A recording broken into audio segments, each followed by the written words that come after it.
Buongiorno, bentrovati. Oggi è il 3 luglio, rassegna stampa TG Plus partendo dalla pagina di Venezia. Vedete che qui si dà molto spazio all'incidente capitato in Parete.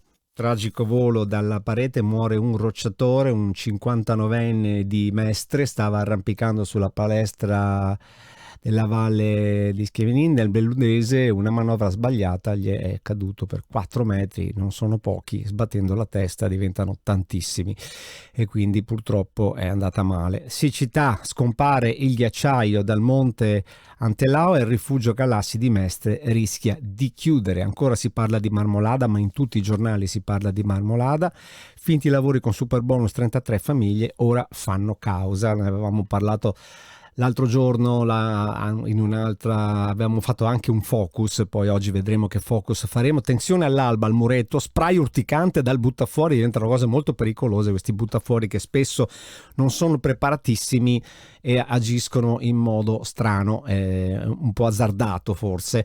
Andiamo prima sul Gazzettino, borsa della spesa, super aumenti, calano i costi dei trasporti e la produzione, ma rincari fino al 46% negli alimentari, record pasta e gelati, l'ombra della speculazione, il ministro Urso, allarme prezzo alto, ora si deve intervenire.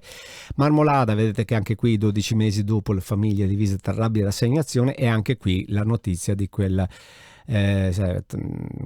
scalatore trovato morto alla base di una palestra di roccia. Allah Akbar, paura davanti allo stelle del 11 settembre con un coltello, un pakistano è stato bloccato dalla polizia. E qui ancora Jesolo, sfida tra bande all'alba tra le corriere, prima il muretto, adesso le bande. Insomma, Jesolo c'ha i suoi bei casini, bisognerà sentire ancora il sindaco, speriamo che non ci mandi a quel paese, lo sentiamo spessissimo, ma d'altronde insomma succedono le cose nella sua città.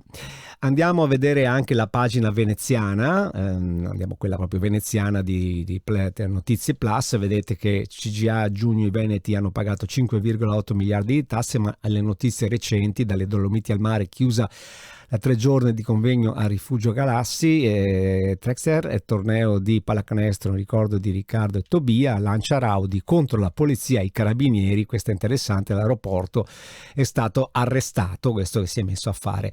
Comunque potete andare, vedete come faccio io, su e giù per Notizie Plus, e poi potete tornare per esempio la pagina principale, andate un po' dove volete a vedere le notizie che vengono costantemente aggiornate ogni giorno, proprio ora per ora trovate le notizie nuove della giornata. È tutto anche per oggi.